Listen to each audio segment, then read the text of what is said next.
we're back.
I have to ask, what's the hat from?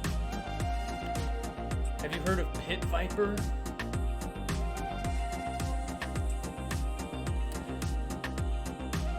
They make sunglasses.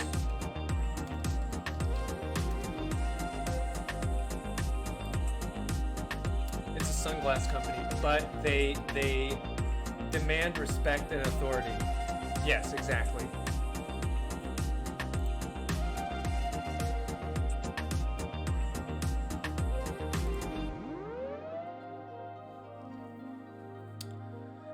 How's everybody doing?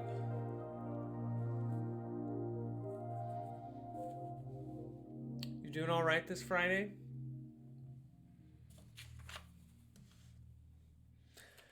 Tired, long week. Yeah.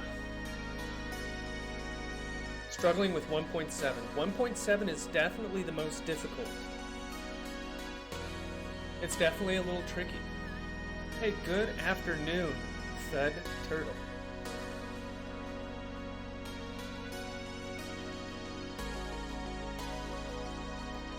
But it is Friday. I hope you guys can have some good rest over the weekend. Sam the Dino, hello. Calvin just got it over with. Nicely done. You like the hat? Thank you.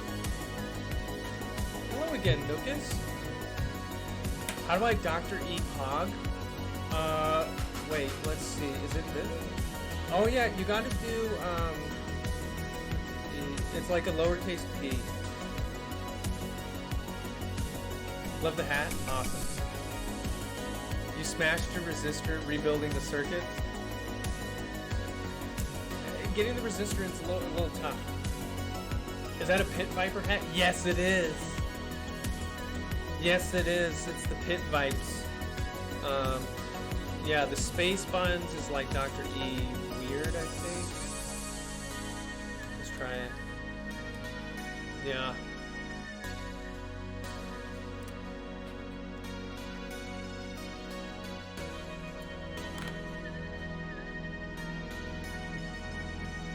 I think we have LED. Let's try this. Oh no, I think it's the other way. So you have to do LED, red, and there's different colors. Yellow, orange. Oh, I guess I don't have orange. Blue, green, white.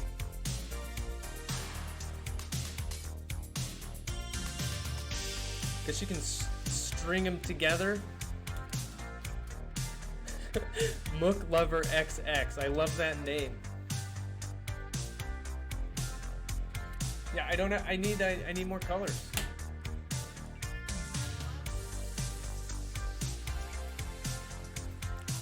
Thanks. You like the hat? I'm glad you enjoy the hat. LED red high. Oh, that's good. We need one that like turns on.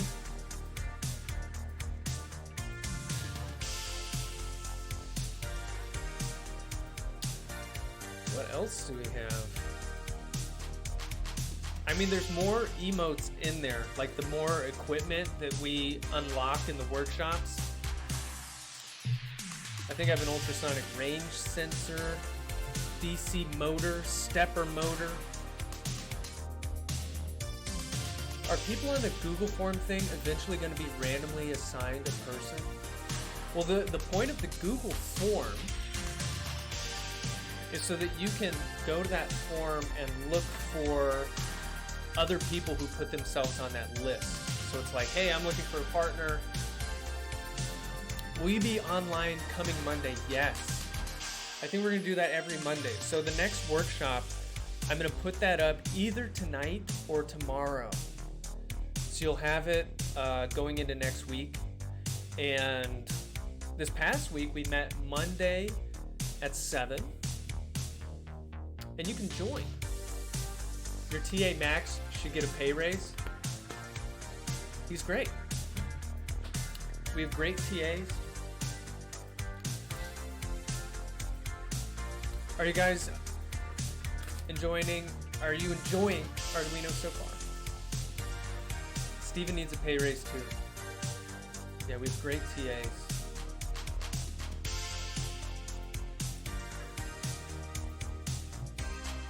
Yeah, it's cool. There's like, Arduino's fun. I hope you walk away from this class with a lot of different tools that you can use.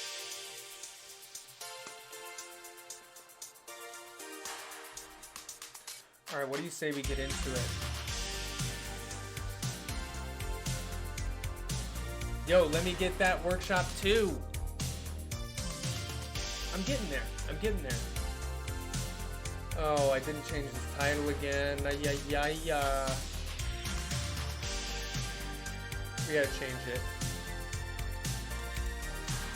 Lab 1.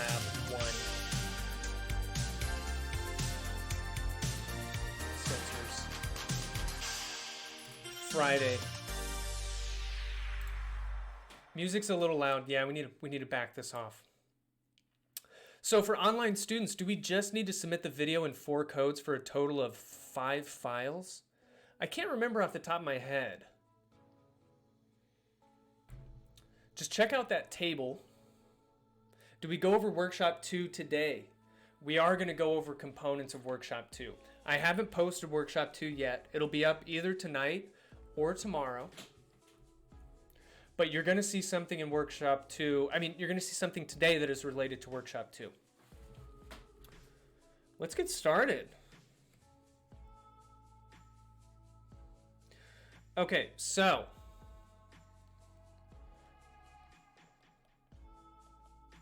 right now we're working with the Arduino microcontroller, or an Arduino Uno. And so far what we've done is we've used it to affect its environment.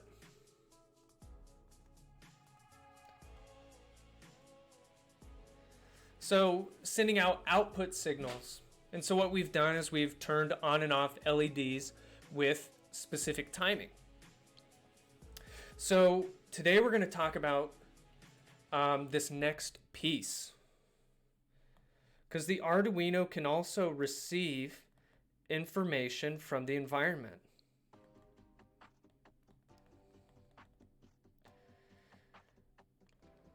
So I'm talking about inputs.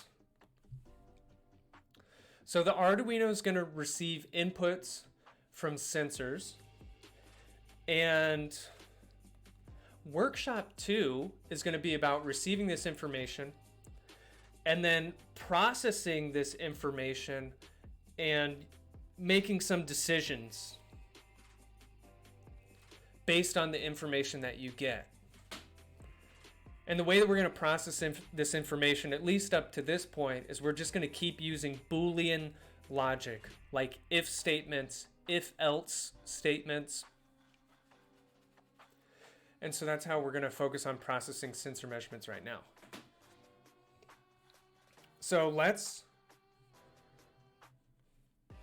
make a little example again right here. This is an automated gardening thing again. So some information that you need to do an automated garden is the soil moisture. A soil moisture sensor, it's pretty cheap. I think usually it looks like it has like 2 prongs that go into the soil, and then a couple leads that are going to come off and attach to your Arduino Uno. All right. So this is going to give us some measurement of the soil moisture. Other things would be important, like how much light is it getting, whatever. So something that we're going to do to process this information, we're going to ask ourselves the question, do we need to water the plant?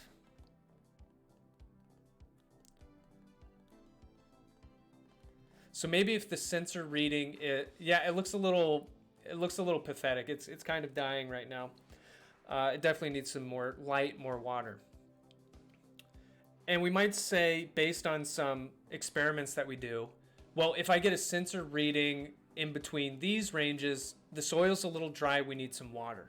So you're going to have some Boolean logic in here. So maybe the soil's doing fine. No.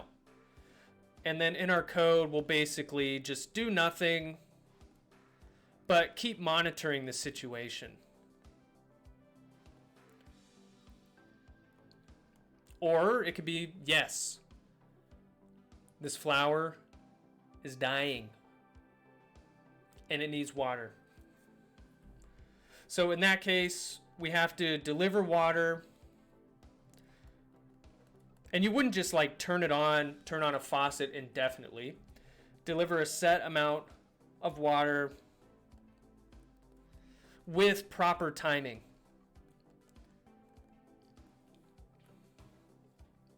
Like maybe, I don't know, practically you might say, okay, I need to turn on this little sprinkler for 30 seconds. There's going to be some flow rate, so I know that some volume of water is going to be deposited, and then I'll turn it off after 30 seconds.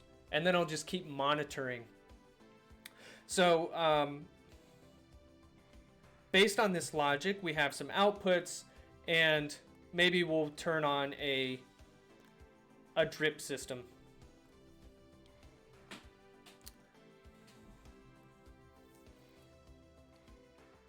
All right. Drip, I know, right? So if we're going to be monitoring information from the environment, we have to start talking about sensors.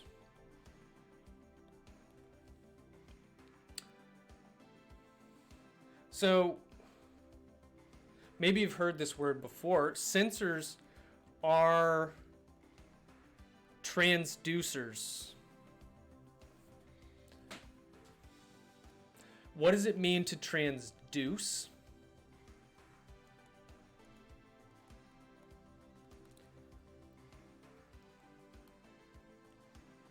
It just means to convert something into another form.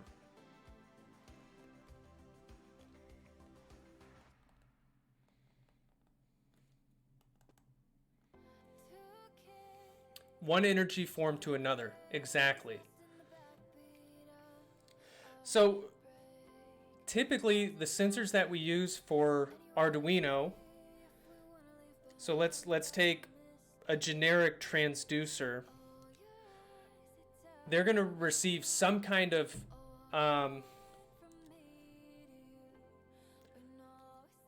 stimulus from the environment. So it could be force, like force sensors, physical load into electrical signal. Yes, perfect. We could have force, maybe we have pressure, an accelerometer.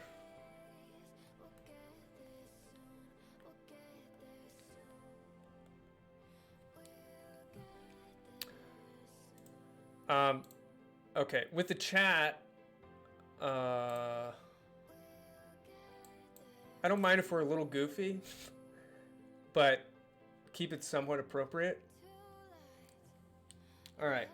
So, or actually another thing that we're going to see today, you could have light intensity.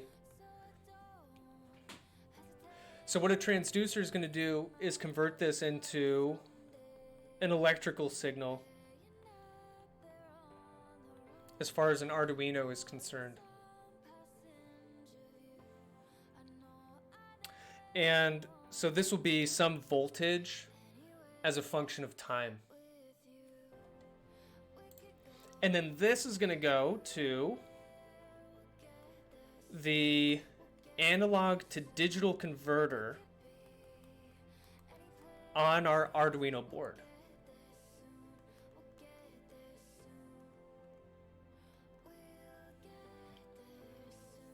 And we'll talk about that in a little bit. Okay, so today in class we're going to build a transducer, and you're going to build this same transducer for workshop 2. All right. Let's build a transducer. This is the one we're going to build. Do I have to make a state space model of this transducer? No, not yet. Not yet. This is the transducer we're going to make. It's going to be a photoresistor in, or as a part of, in a voltage divider.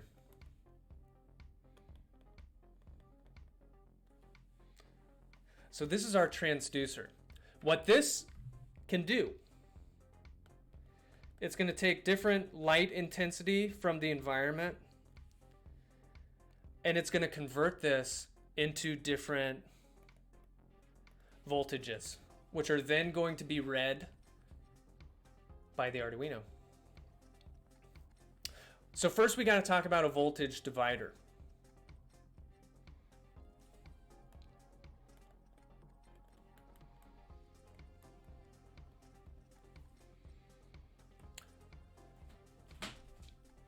So here, this is the electrical symbol for a photoresistor.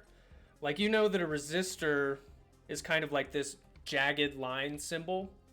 So a photoresistor is that jagged line within a circle, and then it has like 2 arrows going towards it that like indicates light. All right. And so we're going to have that in a circuit, and it's going to be in series with another resistor.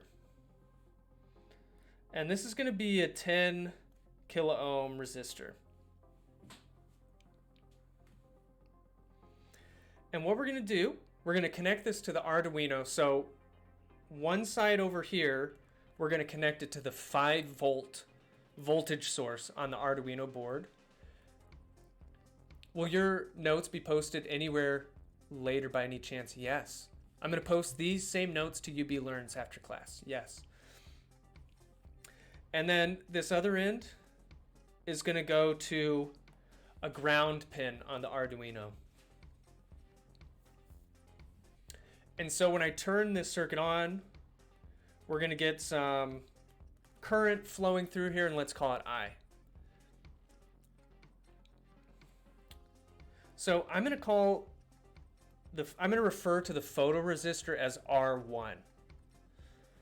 And then this 10 kilo ohm resistor, we'll just call it R2, just to have a variable to represent that. Now, if we're analyzing this circuit right here, you could use Kirchhoff's loop rule. And all that tells you is if you take a loop around this circuit, the net voltage will go to 0. Meaning, or in other words, like I have a 5-volt source.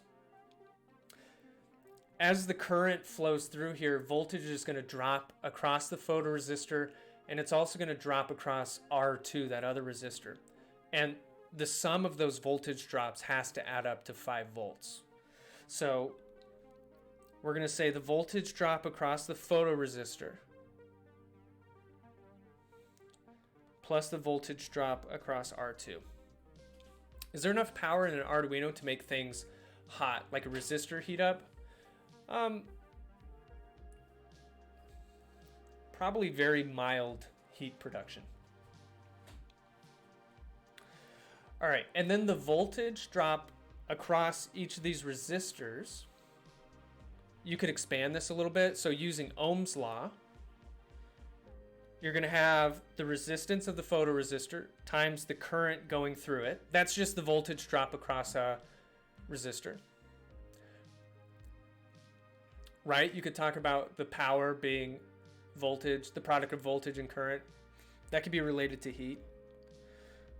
And then R2 times I. Okay, so the special thing about a photoresistor is that its resistance changes depending on how much light is being directed at it. So let's make a little table. In one column, I'm going to have the resistance of the photoresistor. And in the other column, I'm just going to have like a general description of the light condition. And so this is just like general for the type of photoresistor that we're going to use today and what you're going to use in Workshop 2. Let's say you're in a bright room. This resistance is going to be somewhere around 1.5 kilo ohms. Let's say you turn off the light in your room. Then it's around 10 kilo ohms. So the resistance actually gets bigger the darker it is. And then if it's like really dark, meaning maybe you cover the sensor completely so that hardly any light is connecting with it, it's around like a mega ohm.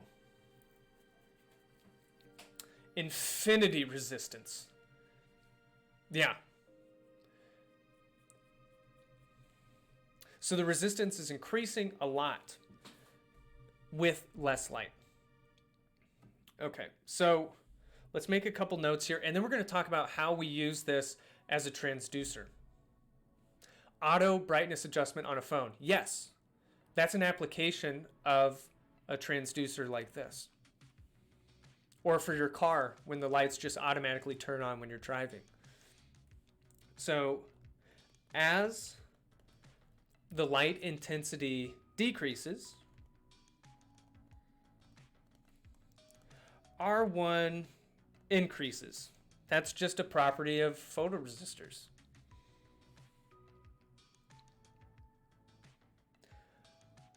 Now, this comes back to the circuit. What happens to the circuit as R1 increases? Well, I know that by the loop rule, when current travels across both of these resistors, it has to add up to 5 volts, right? So if this number increases, well then the current, R2 is going to stay the same. It's always going to be 10 kilo ohms.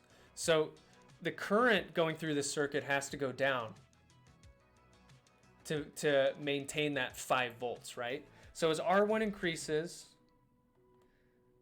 the current, I, decreases. We're going to get less current going through this circuit.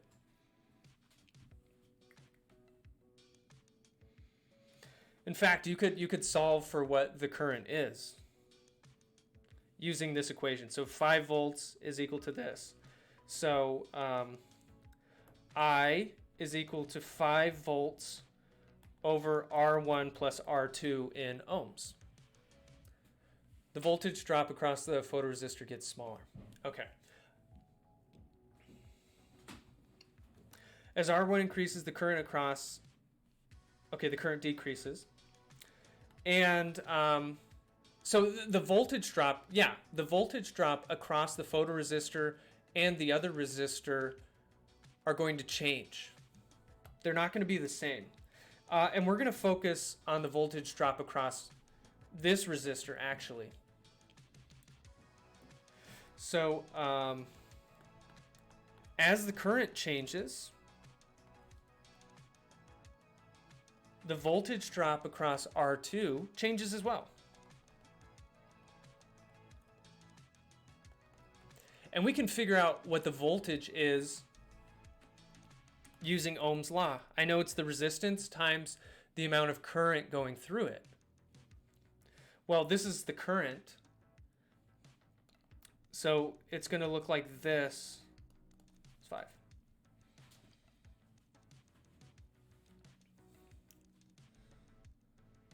So if we could measure the voltage drop across R2, this could tell us something about the light in the room. So like if we're in a dark room, we know that R1 is going to be big. So we're increasing the denominator. That's actually going to make the voltage drop across that second resistor go down. So VR2 will be smaller.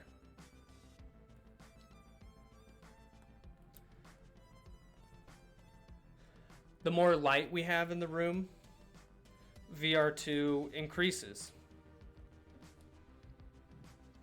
And this has to be between 0 and 5 volts. So like if we're in the darkest room possible, we're going to get close to 0 volts. And then like we can get, like as R1, if that could go to 0, like if I could make this room bright enough that the resistance, I don't think it can totally go to 0, but basically you'd have R2 divided by R2 would be 1. What mechanical properties allow the photoresistor to operate in this manner? That's a great question, and I don't have the best answer, to be honest with you. Maybe people in the chat.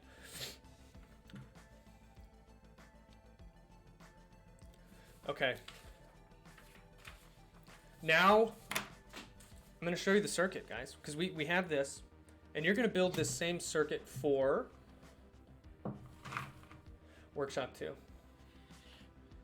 All right, let's try this. I'm going to change the scene here.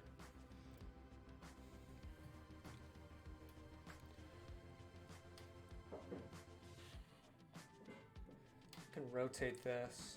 Ooh, okay.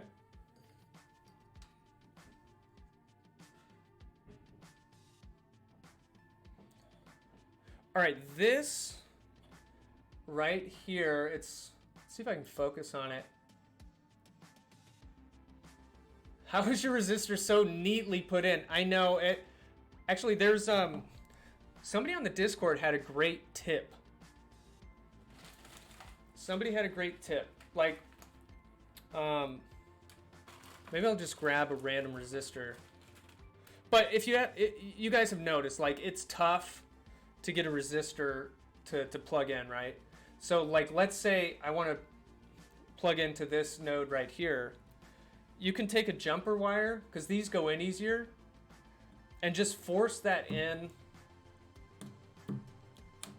like a couple times, and then the resistor went in a little easier. Cutting the leads helps immensely as well. Yeah, T. Jackson, that was your tip, so thank you so much. Yeah, also if you just cut this lead so it's a little bit shorter, then it's also easier to get it in as well. Okay, so now you can kind of see it. But here's the photoresistor. And you can see I have it in series with a 10 kilo ohm resistor. I guess you can kind of see from the side. So these resistors share the same row right here, so they're connected in series. And then the top of the photoresistor is connected to this red wire, which is a 5-volt input. So I got 5 volts coming into the photoresistor. It's connected to this 10 kilo ohm resistor, and then that goes back to ground. And then I have an LED down here, which is unrelated for right now. Okay. another thing I have this orange wire here, which is connected in the same row as the junction of these two resistors. Yeah, you can see the orange wire, it's sharing the same row as those two, so that's all connected there. So let me go back to the notepad really quick.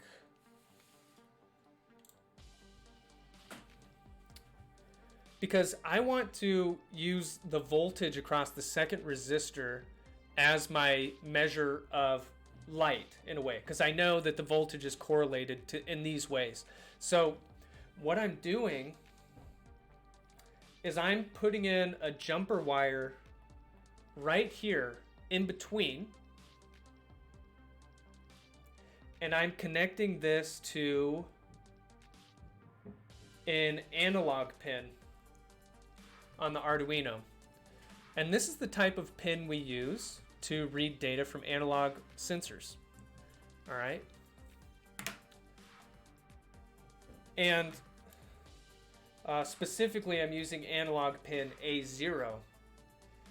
And so this will be measuring the voltage drop across R2 to ground. Is it necessary to use the positive portion of the breadboard for power, or can you just put it directly in the circuit? Yeah, you could just put it directly in the circuit as well. All right, let's go back to the circuit.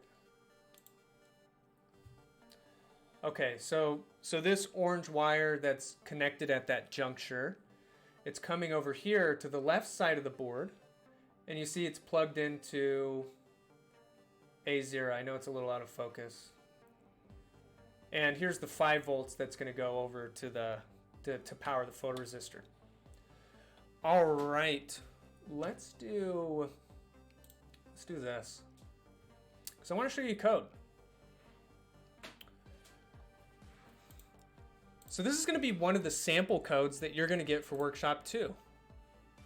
Basically, I'm defining some pins at the top, and analog pin 0. That's what I'm using to read from that orange jumper that's going to measure the voltage drop across R2, okay? And then we'll talk about this in a second, but this is going to be where I'm going to store the reading from the sensor. So I need to close this. What does the int mean again? It means integer. So just 0, 1, 2, 3, 4, blah, blah, blah, blah, blah. We're going to talk about this in Workshop 2. It's like setting x equals 3 on MATLAB. Yeah. Well, MATLAB is nice. It treats us nice because MATLAB automatically distinguishes the data type that you're working with.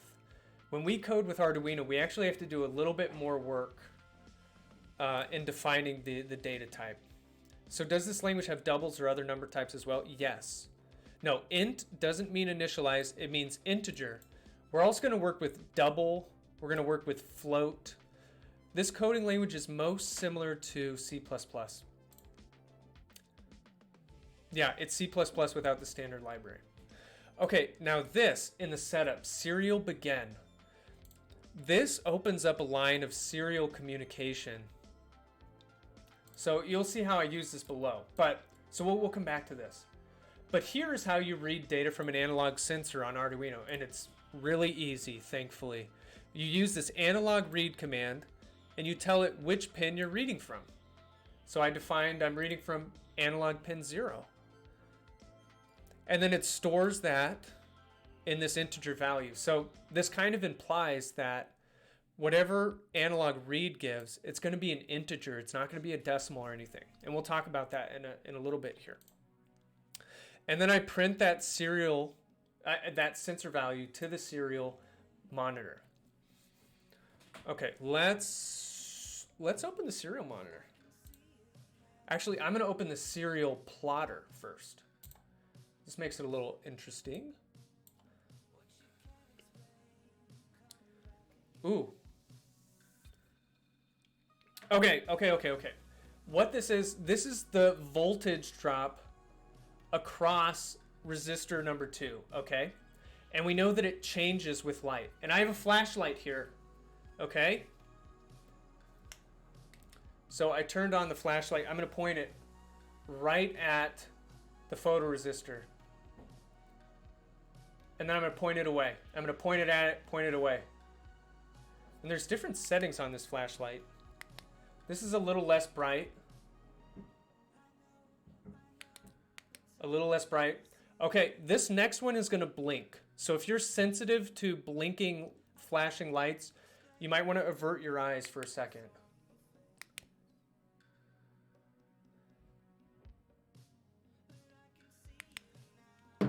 So it's very cool. Like if I pass my finger over it, it's very sensitive. It's reading. It's sensitive to changes in light. So what I'm going to have you do for workshop 2, one of the exercises is, if you're in your room, if you turn off the light in your room, I want this photoresistor to detect that, and I want you to turn on this LED.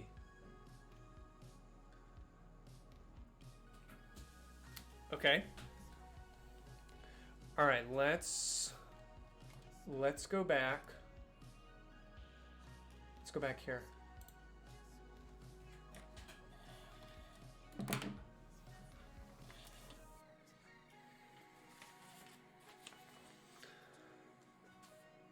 Are the spikes random noise? Yeah, I think it's basically just electrical noise.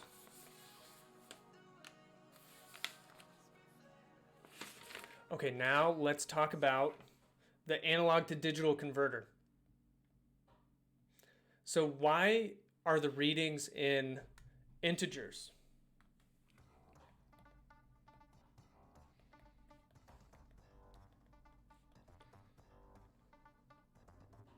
Actually, let me go back here really quick again, because I didn't really show you that.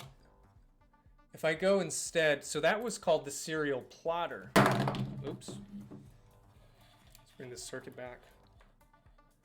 If I go to the serial monitor, it's just printing the integer values. So if I move my finger over this, different integers. Actually, my finger's totally covering the sensor right now, and it's only going down to like 270 or something. Okay. So it's integer values that are coming in. Is it in millivolts? No. No. We'll explain right here. Okay, so here's what the analog read command does.